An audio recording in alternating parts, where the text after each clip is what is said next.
नमस्कार दोस्तों, मैं दिलीप पाठक आप सभी का पाठक एग्रो फाउंडेशन में स्वागत करता हूं।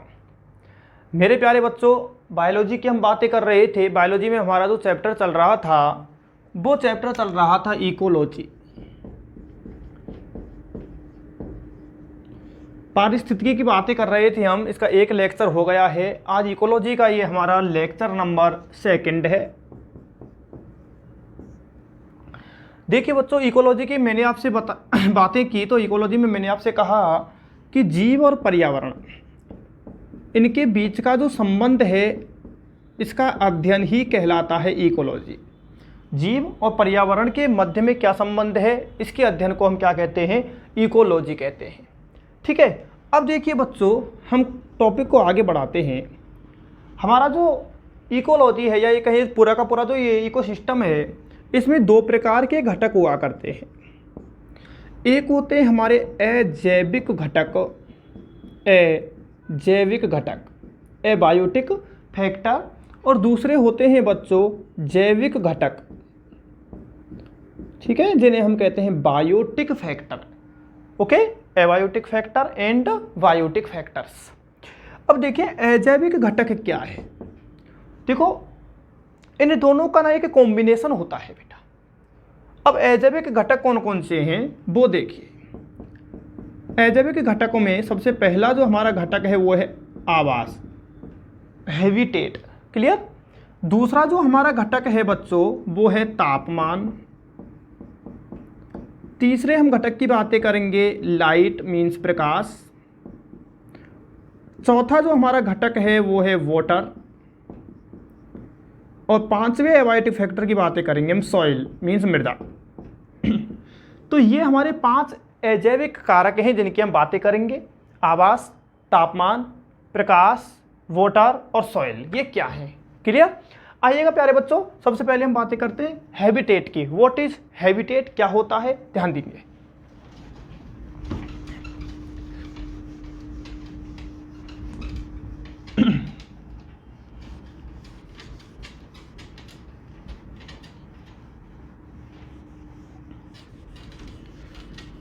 देखिए बच्चों, सबसे पहले हम डिस्कस कर रहे हैं आवास के बारे में। अब सब जानते हैं आवास क्या होता है। जहाँ पर कोई भी जीव निवास कर रहा है, जहाँ पर रह रहा है जीव, उसी को हम क्या कहते हैं, आवास कहते हैं। ठीक है, जीव जहाँ पर जीव या वह स्थान जहाँ पर जीव निवास करता है, निवास करता है, जहाँ रहता है, उसे ही हम क्या कहते हैं, आवास कहते हैं। ठीक है। दूसरी बात बच्चों, जो आवास होता है ना, कोई भी जो जीव है वो आवास विशिष्ट होता है। प्रत्येक जीव का अपना एक आवास होता है। ठीक है ना। कुछ जीव होते हैं मरुस्थलीय जीव हैं, तो उनका जो आवास है वो मरुस्थलीय, वो मरुस्थल में रहते हैं।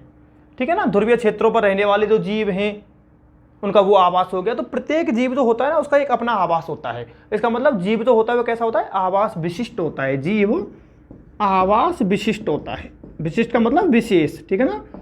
आवास विशिष्ट होता है। प्रत्येक जीव का एक निश्चित आवास हुआ करता है। ठीक है ना। किसी को गर्मी पसंद है, किसी को सर्दी पसंद है। चलिए अब देखो बेटे, एक डायग्राम देखिए आप।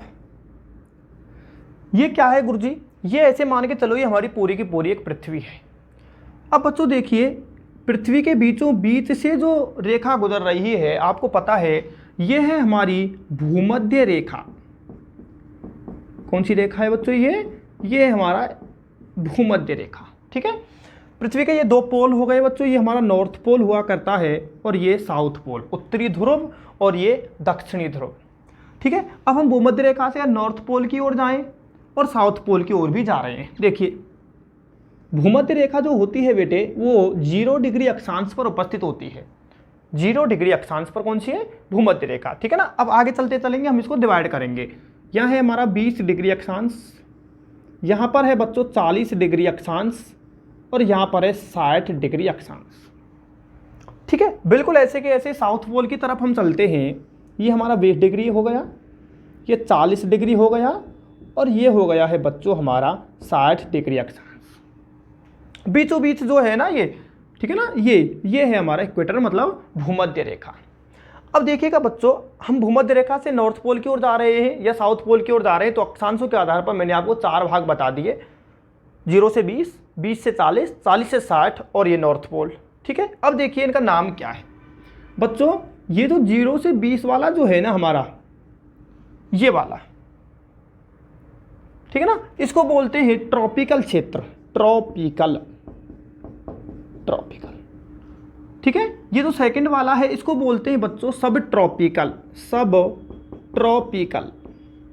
ट्रॉपिकल कहां से कहां हो गया, 20 से 40। ठीक है, 40 से 60 जो है ना बच्चों, इसको बोलते हैं टेम्परेट क्षेत्र, टेम्परेट। ठीक है, ट्रॉपिकल, सब ट्रॉपिकल, टेम्परेट, और जो लास्ट है ना हमारा ये तो नॉर्थ पोल वाला, यहां पर है हमारा आर्कटिक क्षेत्र।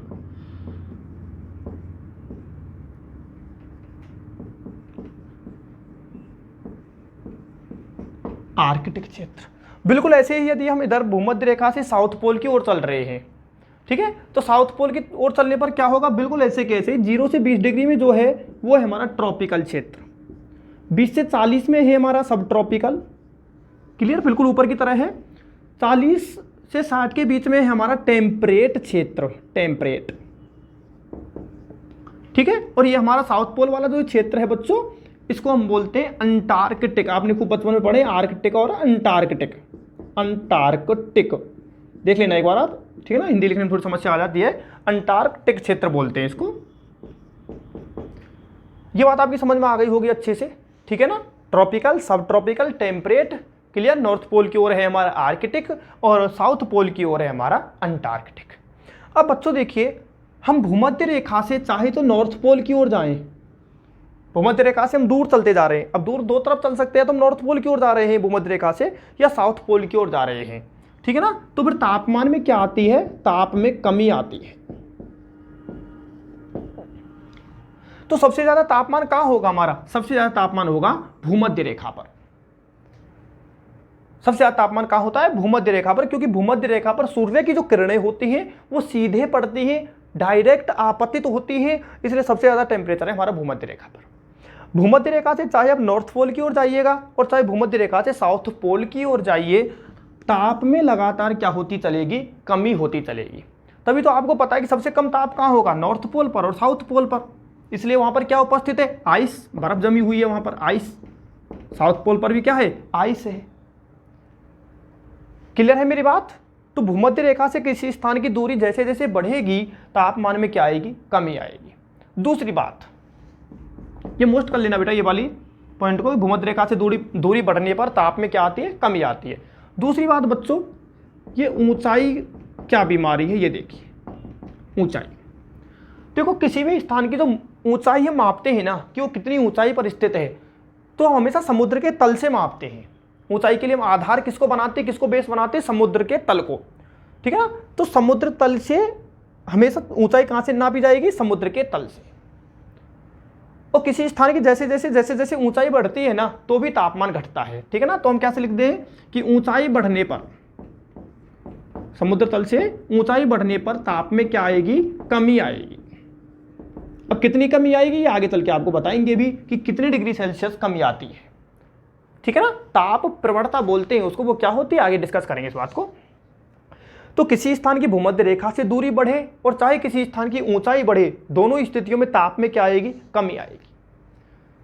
क्लियर है। तो ये था हमारा पहला कारक आवास। आप अच्छे से समझ गए हैं, नोट कीजिएगा फास्टली। चलिए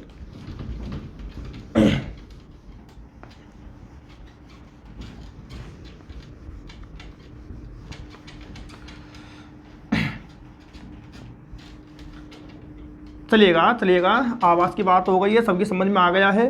आवास क्या है, जहाँ पर जीव रहता है वही स्थान क्या है, आवास है।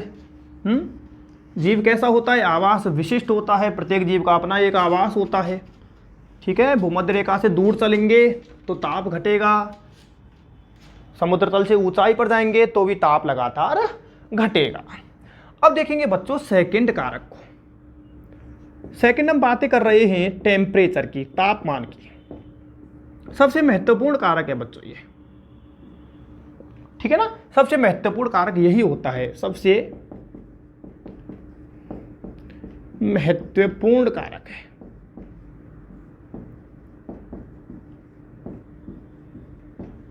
ठीक है, अब देखिएगा तापमान के बारे में बातें करते हैं। सबसे पहले बताइए ताप का मापन। तो ताप का मापन हम करते हैं साहब थर्मामीटर से, सबको मालूम है ये थर्मामीटर। ताप का मापन किससे करेंगे? थर्मामीटर से। सेकंड बात, जल में ताप का मापन, जल में ताप का मापन। तो जल में ताप का मापन करते हैं बच्चों थर्मिस्टर से, ठीक है ना, ये ध्यान रखना है, थर्मिस्टर, थर्मिस्टर। क्लियर है? अगली बात सुनो बेटे, ताप के आधार पर वर्गीकरण पढ़ा रहा हूं कुछ। नंबर 1, ताप के आधार पर वनस्पति के प्रकार, वनस्पति के प्रकार। देखो बच्चों, ताप की उपलब्धता के आधार पर जो वनस्पति है ना, ये 4 प्रकार की होती है। कौन कौन सी होती हैं वो देखिए, 1, 2, 3 और ये हमारी हो गई 4। सबसे पहले जो है बच्चों वो है हमारी मेगा थर्मस, मेगा थर्मस। ठीक है, थर्मस शब्द हमेशा, थर्मो शब्द हमेशा ताप के लिए लगाते हैं। मेगा यानी बहुत ज्यादा, थर्मस यानी ताप। बी है हमारा मैक्रोथर्मस, मैक्रोथर्मस। ठीक, तीसरा जो प्रकार है हमारा वो है माइक्रोथर्मस। ठीक है, और चौथा जो प्रकार है बच्चों वो है हेकिस्टोथर्मस, हेकिस्टोथर्मस।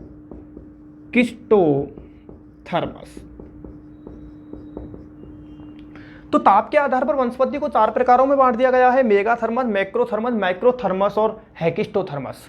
बच्चों मैंने अभी आपको एक डायग्राम दिखाया था, यही था ना, इस तरह से ये भूमध्य रेखा थी, भूमध्य रेखा से इधर चल रहे हैं नॉर्थ पोल की तरफ या साउथ पोल की तरफ।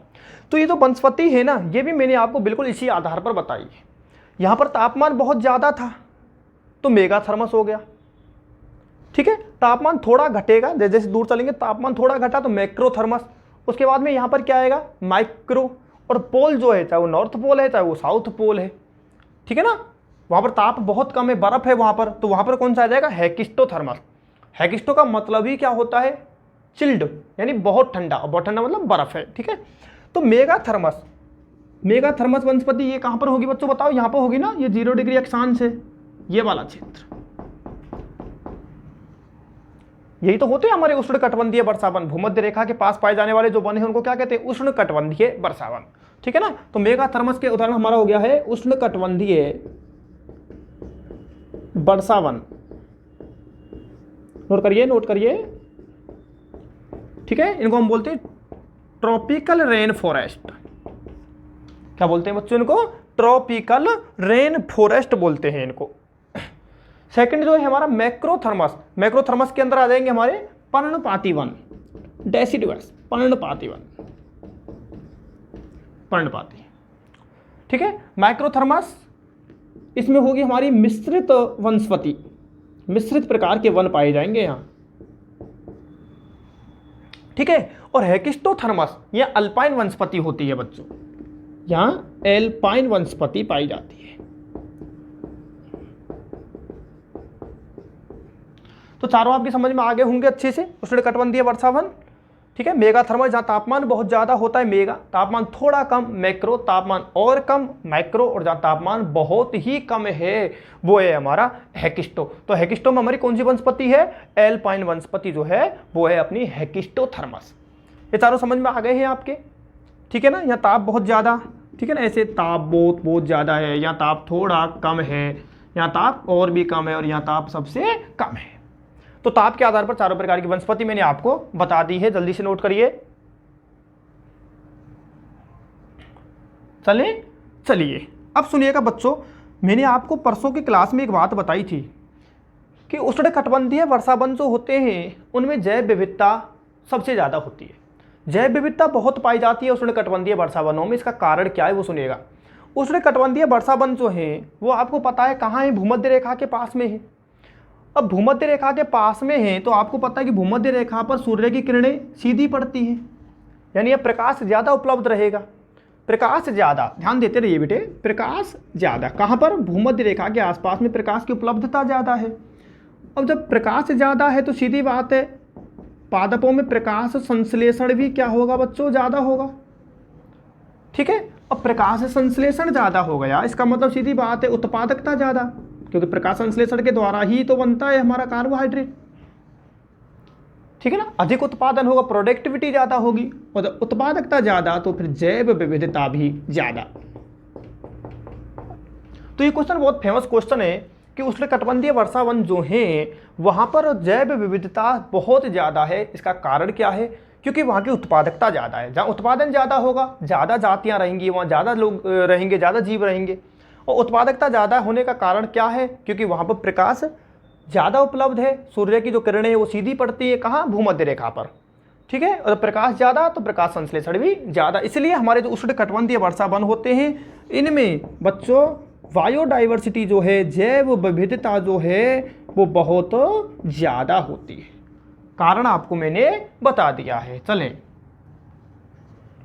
अब चलते हैं, हमने सबसे पहले पढ़ा है ताप के आधार पर वनस्पति के प्रकार। चलिए बेटा अब जंतुओं के प्रकार पढ़ लेते हैं।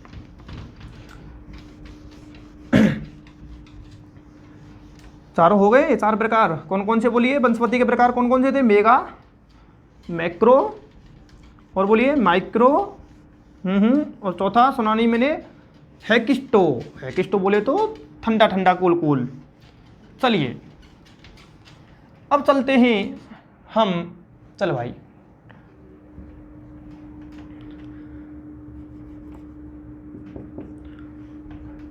ताप की सहनशीलता के आधार पर, ताप की सहनशीलता के आधार पर जंतुओं के प्रकार। ठीक है, वनस्पति के प्रकार बता दिए मैंने आपको, अब जंतुओं के प्रकार मैं आपको बता देता हूं। सुनिएगा बच्चों, ताप को कितना सहन कर सकते हैं, बदले हुए ताप को जीव कितना सहन कर सकते हैं या सहन नहीं कर सकते हैं, इसके आधार पर हमारे जीव 2 प्रकार के होते हैं। पहला जो प्रकार है बच्चों वो है हमारा यूरीथर्मस, यूरीथर्मस। ठीक है, और दूसरा जो प्रकार है बच्चों वो है हमारा स्टेनोथर्मस। अब देखिएगा इनमें क्या क्या अंतर है, क्या होते हैं। यूरीथर्मस का मतलब क्या होता है, यू शब्द जो लगाते ना वो हमेशा लगाते सही के लिए, सत्य के लिए। ठीक है, तो यूरीथर्मस जीव कौन से होते हैं, यूरीथर्मस जीव वो होते हैं बेटा जो तापमान की विभिन्नता को सहन कर सकते हैं।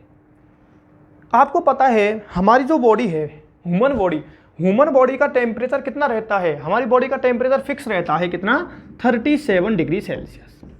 ना तो ये इससे बढ़ता है और ना ही इससे ये घटता है, फिक्स है। चाहे वातावरणीय तापमान बढ़ जाए, चाहे कितनी भी वातावरण में कितनी भी गर्मी हो रही हो, कितना भी ताप हो रहा हो, वातावरणीय तापमान चाहे 50 डिग्री सेल्सियस हो जाए, 60 डिग्री सेल्सियस हो जाए एनवायरमेंटल टेम्परेचर, लेकिन हमारी बॉडी का टेम्परेचर हमेशा कितना रहता है, 37। कितनी भी सर्दी हो जाए, सर्दियों में क्या होता है कि वातावरणीय तापमान कम होता है बहुत ज़्यादा, और वातावरणीय तापमान कम होता है इसलिए हमें सर्दी लगती है, लेकिन फिर भी हमारी बॉडी का टेम्परेचर फिक्स रहता है कितना, 37 डिग्री सेल्सियस।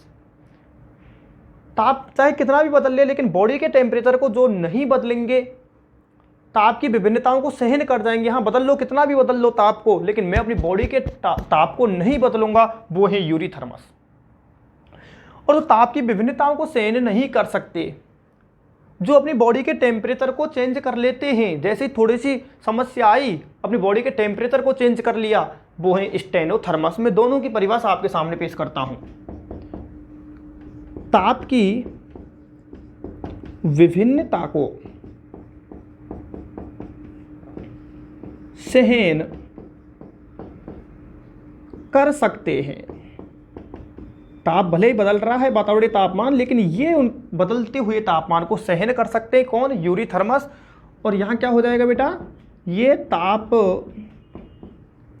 की विभिन्नता को सहन नहीं कर सकते, ठीक है ना, सहन नहीं कर सकते। स्टेनोथर्मस यानी कि स्टे यानी रुकना, थोड़ा सा ट्रिक बता रहा हूँ, स्टे यानी रुकना, नो यानी नहीं, थर्मस यानी ताप, कि जैसे ताप बदल जाएगा तो ये भी रुकेंगे नहीं, रुकेंगे नहीं मतलब ये भी अपने तापमान को बदल देंगे। स्टे रुकना, नो यानी नहीं, ये तापमान के मतलब वातावरण का तापमान यदि बदल गया है ना तो ये भी रुकेंगे नहीं, ये भी अपने आप के तापमान को, बॉडी के टेम्परेचर को क्या कर लेंगे, बदल लेंगे, वो है स्टेनोथर्मस, ठीक है। और जो सहन कर सकते नहीं बदलते वो है हमारे यूरीथर्मस। बच्चों उदाहरण देखिएगा यूरीथर्मस का, इसके अंदर हमारा जो उदाहरण आएगा वो आएगा बर्ड्स यानी पक्षी और स्तनधारी, स्तनधारी, ठीक है ना, हम भी तो स्तनधारियों में ही आते हैं ना, ठीक है ना, तो हम इसी में आ गए यूरीथर्मस। तो यूरीथर्मस के एग्जांपल याद रखने हैं, बर्ड्स एंड मेमल्स। स्टेनोथर्मस, इसकी तरफ हम आते हैं तो हमारी आ जाएंगी मछलियां, मछलियां आ जाएंगी, फिशीज, ठीक है। इसके अलावा एम्फीबिया मतलब उभयचर और सरीसृप, ये तीनों क्या है हमारी, ये स्टेनोथर्मस है, ठीक है ना, पक्षी और स्तनधारी ये है हमारे यूरीथर्मस, मछली, उभयचर और इसके अलावा हमारे जो सरीसृप हैं ये है हमारे क्या, स्टेनोथर्मस, स्टेनोथर्मस, ठीक है। चले आगे चले, ये समझ में आ गया है आपके यूरीथर्मस और स्टेनोथर्मस। चले चलिएगा, चलिए अब देखो बेटा अगला पॉइंट देखते हैं हम, वनस्पति के प्रकार हो गए, इसके बाद में जंतुओं के प्रकार हो गए। अब नेक्स्ट देखिए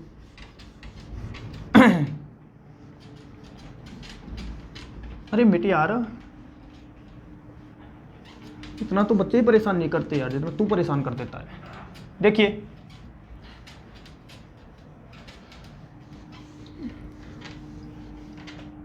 हाँ बच्चों हो गया, दिख रहा है, साफ साफ होगा। चलिए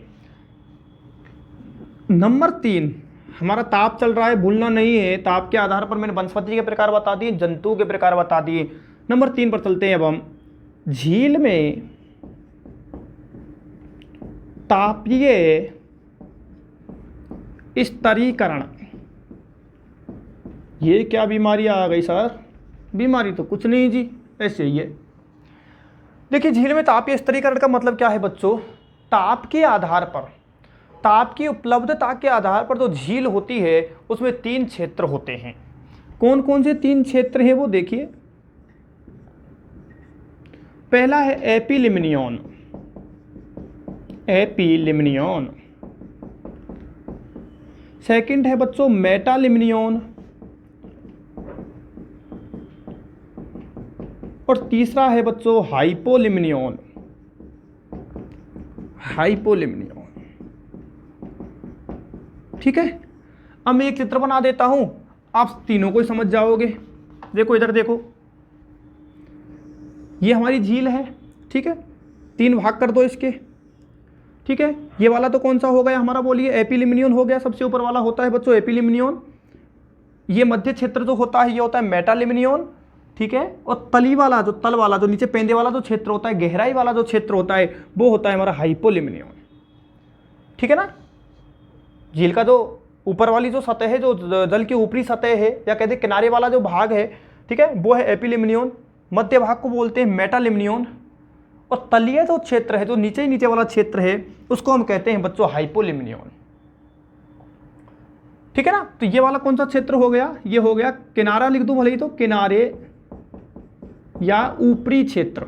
झील का जो ऊपरी क्षेत्र है ना वो है कौन सा, एपिलिमनियन, ठीक है ना। ये हमारा हो जाएगा मध्य क्षेत्र, और ये हो जाएगा हमारा तलीय क्षेत्र, जो नीचे पेंदे वाला जो क्षेत्र है ना, तलीय वाला जो क्षेत्र है, ये हमारा कौन सा, ये हमारा हाइपोलिमनियन। अब देखिए बच्चों ये वाला जो क्षेत्र है, आपको पता है यहां पर सबसे ज्यादा ताप उपलब्ध रहेगा, क्लियर। मेटालिमनियन वाला है, यहां पर ताप थोड़ा कम उपलब्ध रहेगा, और हाइपोलिमनियन यहां तक तो सूर्य का प्रकाश पहुंचता ही नहीं है, यानी ये ताप से कैसा रहेगा, अप्रभावित रहेगा, यहाँ पहुंच ही नहीं रहा है, बहुत गहराई वाला क्षेत्र है ये ताप से कैसा रहेगा, अप्रभावित रहेगा, क्योंकि ये बहुत गहराई का क्षेत्र है, यहाँ प्रकाश या कहीं ताप जो है वो पहुंच ही नहीं रहा है, तो एपिलिम्नियन, मेटालिम्नियन और हाइपोलिम्नियन, इनमें से कौन सा ऐसा क्षेत्र है जो ताप से प्रभावित रहेगा? तो वो हमारा क्षेत्र है हाइपोलिम्नियन। ठीक है ना, तीनों समझ में आगे होंगे। चलिए मिटा दें, चलिएगा मिटा देते हैं।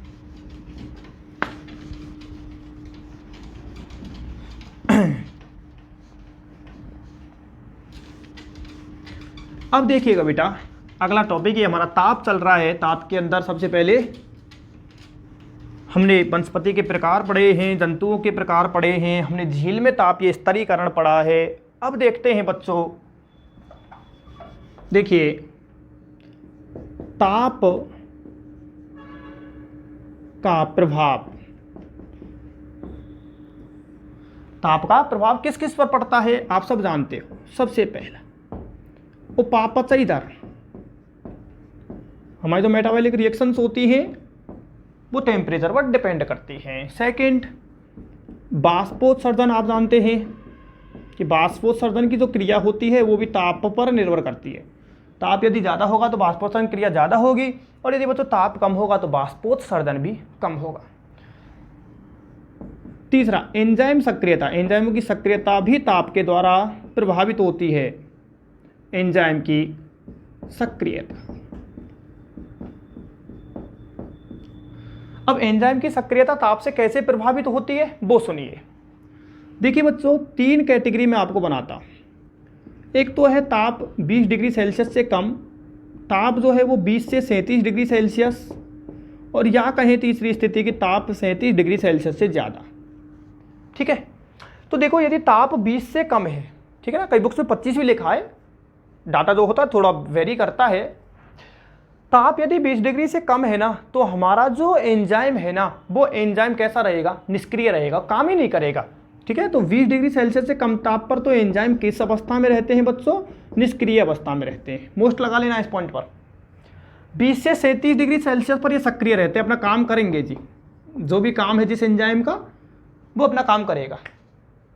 लेकिन यदि ताप 37 डिग्री सेल्सियस से ज़्यादा हो गया ना, तो फिर हमारा जो एंजाइम है वो विकृत हो जाएगा,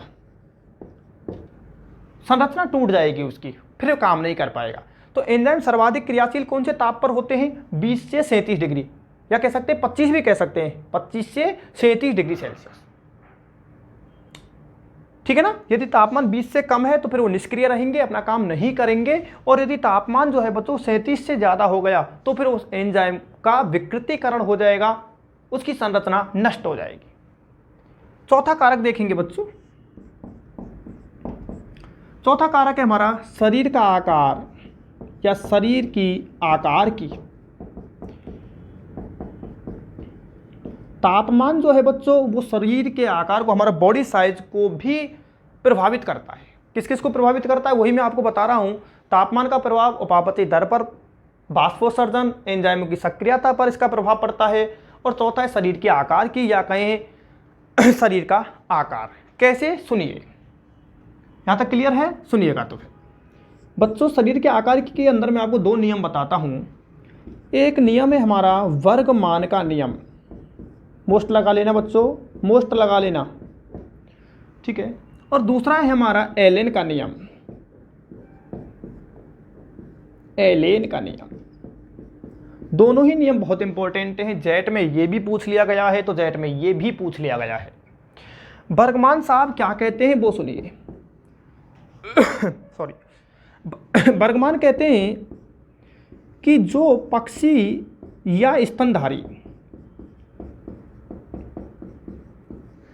ठंडे क्षेत्र में रहते हैं, ठंडे क्षेत्र में पाए जाने वाले पक्षी या स्तनधारी जो होते हैं, उनके शरीर का साइज, इंग्लिश लिख दूं क्या? बॉडी साइज, बॉडी साइज कैसा होता है? बड़ा। ये लो, ठीक है ना। बीच में एक लाइन खींच देता हूं बच्चों, जिससे दोनों मिक्स नहीं हो जाएं कहीं, ठीक है। बर्गमान एलन, एलन बर्गमान, दोनों ना मिक्स नहीं हो जाएं। तो बर्गमान कहता है कि जो पक्षी या स्तनधारी ठंडे क्षेत्रों में पाए जाते हैं, उनकी बॉडी का साइज कैसा होता है? बड़ा होता है। और गर्म क्षेत्रों में तो पाए जाते हैं, गर्म क्षेत्र, उनके बॉडी का साइज कैसा होता है? छोटा, body size small. BSS, BSS का मतलब समझ जाएंगे, बॉडी साइज स्मॉल। किसकी बात समझ में आ गई? आएंगे एलन पर। एलन क्या कहता है? एलन कहता है कि ठंडे प्रदेश में जो पक्षी और स्तनधारी रहते हैं, ठंडे प्रदेश में रहने वाले जीव, ठंडे प्रदेश में जो जीव रहते हैं उनके कान और पैर, कान और पाद, कान एंड पाद, कान और पैर कैसे होते हैं? छोटे होते हैं। ये मैंने आपको दोनों ही नियम बता दिए, बर्गमान का नियम और एलन का नियम। बर्गमान क्या कहता है? ठीक है, बिल्कुल यहीं से याद रख लो यार, इतना लंबा चौड़ा क्यों रट रहे हो। बर्गमान में बी का मतलब बड़ा रख लो बस, कि बॉडी साइज कैसा? बड़ा। और किनका बड़ा? किनका बड़ा? जो ठंडे क्षेत्रों में रहते हैं, ठीक है ना, जो ठंडे क्षेत्रों में रहते हैं उनके शरीर का साइज कैसा होता है? बड़ा होता है। और जो गर्म क्षेत्रों में रहते हैं उनके बॉडी साइज जो होता है वो छोटा होता है, स्मॉल होता है। ठीक है। और एलन क्या कहता है कि ठंडे प्रदेश में रहने वाले जीवों के कान और पाद कैसे होते हैं? छोटे होते हैं। ये दोनों नियम मैंने आपको बता दिए। तो सीधी सीधी बात है कि बर्गमान का कहने का मतलब है कि भैया जी जो छोटे जीव हैं स्तनधारी ठंडे क्षेत्रों में कौन होते हैं? जिनका साइज कैसा होता है? बड़ा। बड़े साइज वाले ही ठंडे क्षेत्रों में रह सकते हैं, जिनका साइज छोटा है वो ठंडे में रह नहीं सकते। बात समझ में आ रही है आपके? आइएगा मैं समझाता हूं क्यों। एक क्वेश्चन लिखता हूं, आपके क्लियर हो जाएगा। नियमों को नोट कर लीजिएगा। देखिए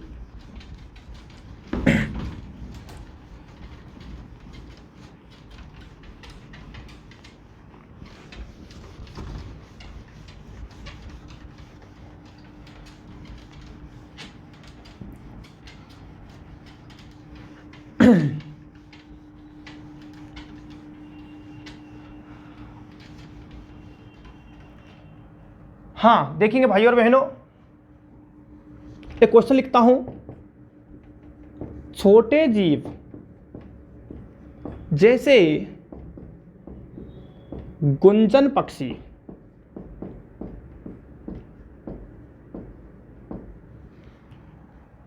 ठंडे प्रदेशों में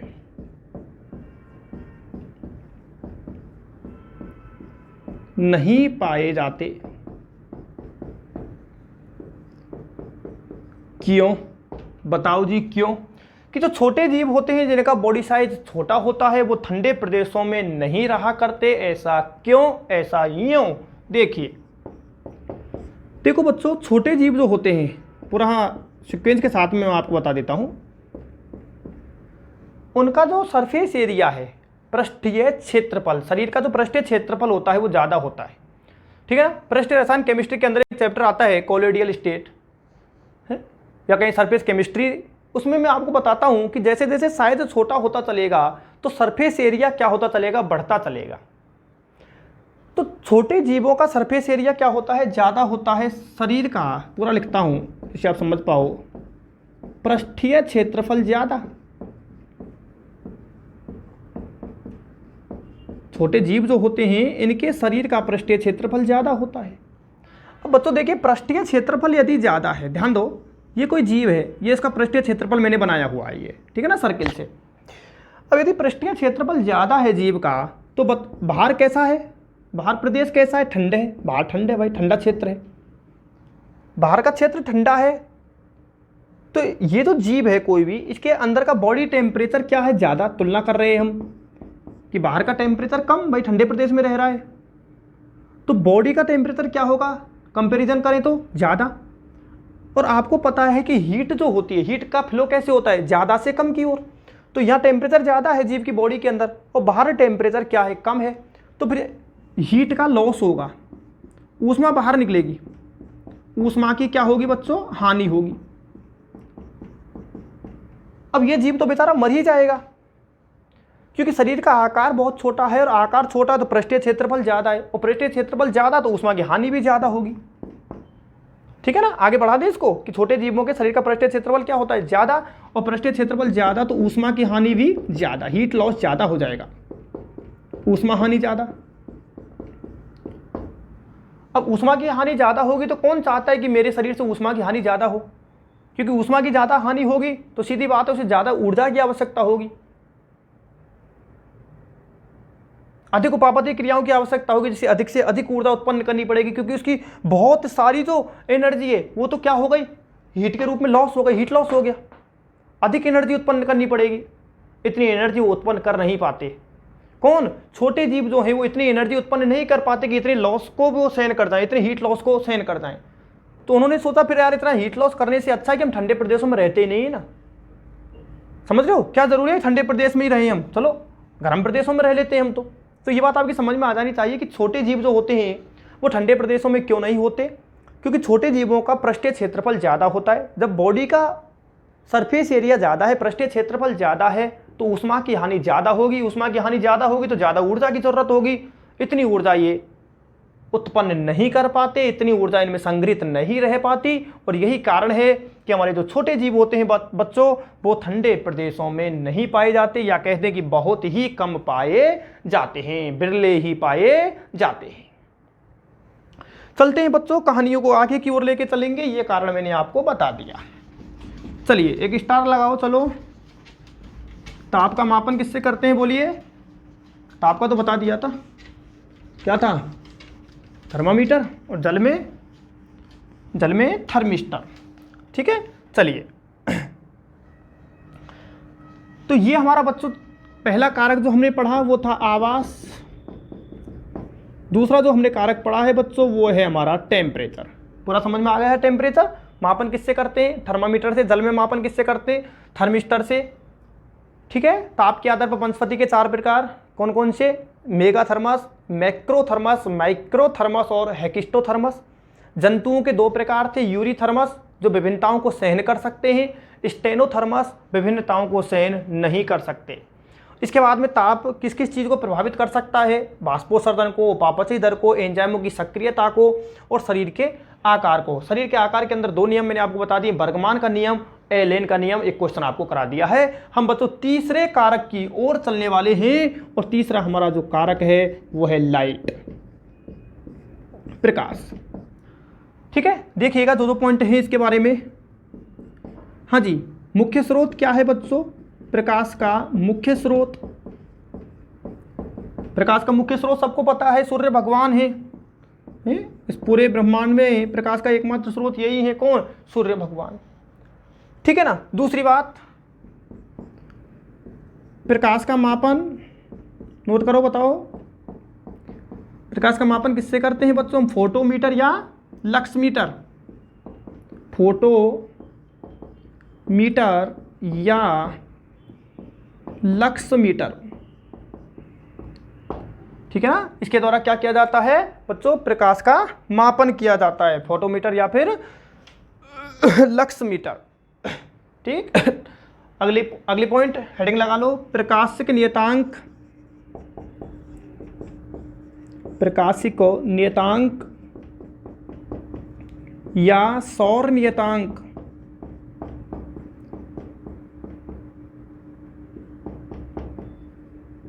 प्रकाशिक नियतांक या सौर नियतांक बच्चों इंग्लिश में बोलते हैं इसको सोलर कांस्टेंट।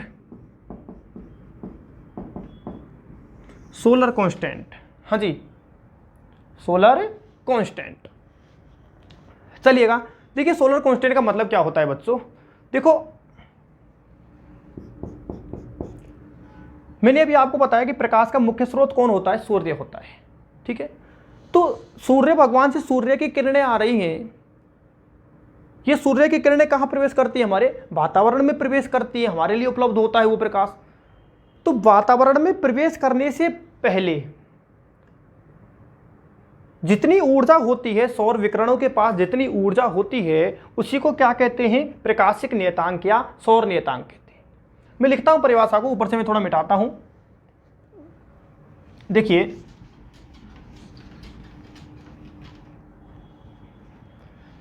सौर किरणें वातावरण में प्रवेश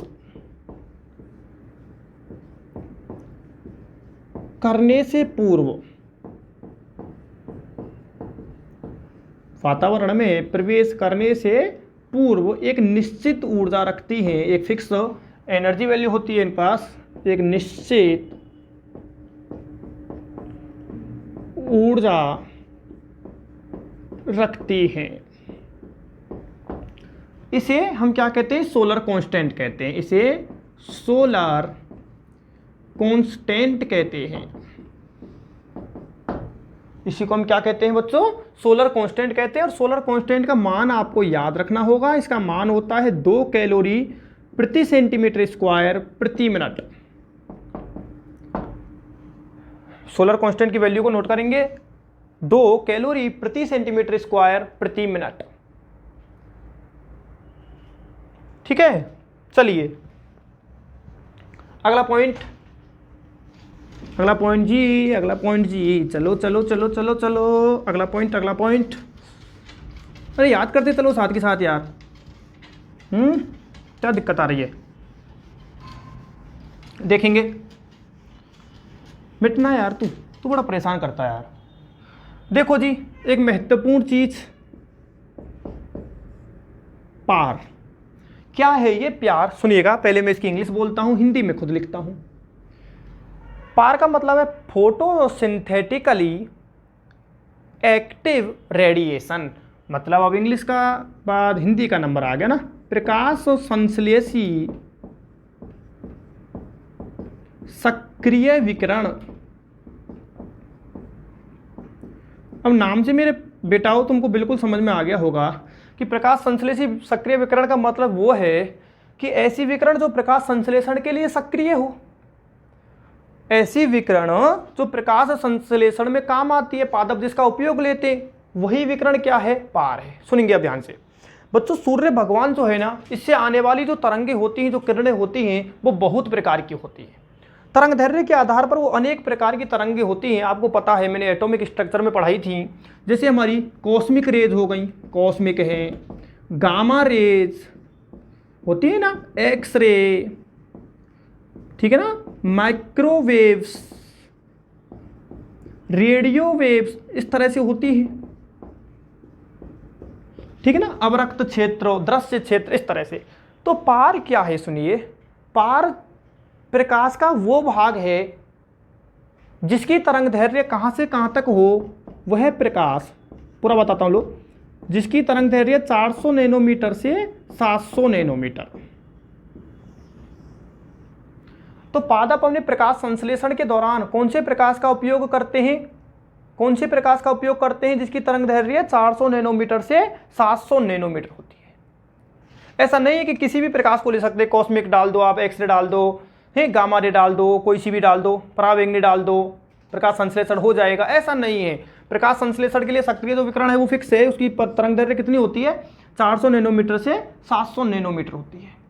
ठीक है। और पादप जो होते हैं ना, ये पार का टोटल जो पार है इसका 2 से 10% भाग। अब ये वाली जो बात है ना, ये आगे चल के समझ में आएगी।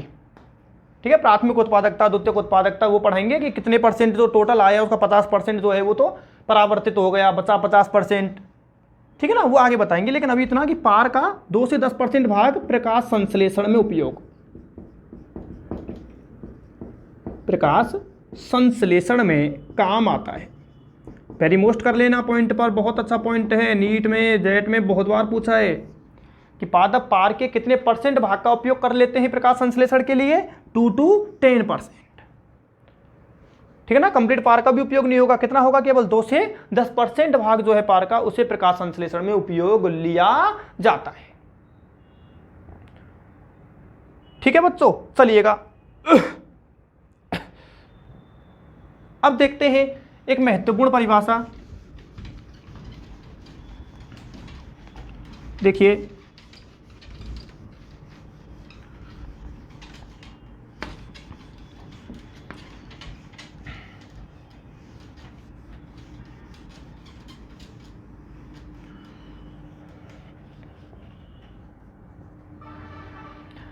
हम देखते हैं एल्बिडो प्रभाव। एल्बिडो प्रभाव, एल्बिडो प्रभाव का मतलब क्या है बच्चों? देखिए, सूर्य से आने वाली जो विकिरणें हैं, सूर्य भगवान से विकिरणें आ रही हैं, सौर विकिरणें आ रही हैं, ये क्या होता है? ये पृथ्वी की सतह से टकराती है और टकरा करके वापस क्या हो जाती है? परावर्तित हो जाती है। कंप्लीटली परावर्तित नहीं होती, ऐसा नहीं है। कि 100% ही परावर्तित हो गई, कुछ अवशोषित हो जाती है कुछ मात्रा, और कुछ क्या हो जाती है, परावर्तित। इसी प्रभाव को हम कहते हैं बच्चों एल्बिडो प्रभाव। क्या कहते हैं, एल्बिडो। एल्बिडो का मतलब क्या हुआ कि सूर्य से आने वाली जो सौर किरणें हैं हमारी, इनको पृथ्वी की सतह के द्वारा क्या कर दिया जाएगा, परावर्तित। ध्यान दो इधर, ये पृथ्वी सतह है, ये हमारा सन है, यहाँ से सौर विकिरणें आई, आपतित हुई, इनके ठीक है ना, इस तरह से आपतित हो रही है। कुछ सौर विकिरणों को दोबारा से क्या कर दिया जाएगा बच्चों, परावर्तित कर दिया जाएगा। इसी प्रभाव को हम क्या कहते हैं, एल्बिडो प्रभाव कहते हैं। इसी प्रभाव को क्या कहते हैं, एल्बिडो प्रभाव। अब मान याद रखना है आपको, देखिए बर्फ जो होती है बच्चों, बर्फ का एल्बिडो मान होता है 80%, यानी कि बर्फ जो होती है वो 80% प्रकाश की किरणों को वापस क्या कर देती है, परावर्तित कर देती है। ठीक है, रेत की बात करते हैं, रेत का जो एल्बिडो मान होता है वो होता है 20 से 30%, और फॉरेस्ट की बात करते हैं, जंगलों की बात करते हैं, तो वो होता है बच्चों 5 to 10%। तीनों मानों को लिखिएगा। एल्बिडो प्रभाव का मतलब समझ में आ गया है आपके, क्या कि जो सौर विकिरणें आई सूर्य भगवान से, उन्हें पृथ्वी के द्वारा क्या कर दिया गया, उनके कुछ भाग को पृथ्वी के द्वारा क्या कर दिया गया, परावर्तित कर दिया गया। इसी प्रभाव को हम क्या कहते हैं, एल्बिडो प्रभाव कहते हैं। बर्फ का एल्बिडो प्रभाव, या कहें कि एल्बिडो मान, प्रभाव नहीं मान, बर्फ का एल्बिडो मान कितना होगा, 80%, रेत का एल्बिडो 20 से 30, और वन फॉरेस्ट इनका होता है 5 से 10%। तो बच्चों ये हमने बातें जो की हैं, ये बातें की हैं आज हमने अजैविक कारकों के बारे में। कुछ अजैविक कारक अभी बचे हुए हैं जिनकी बातें हम कल करेंगे, एक तो वाटर और दूसरा सॉइल। ठीक है ना, वाटर के बारे में और सॉइल के बारे में कल बातें करेंगे। जो भी लेक्चर हुआ है नोट करें, ध्यान से पढ़ें, बाकी चर्चाएं हम करेंगे बच्चों नेक्स्ट मीटिंग में। Thank you very much.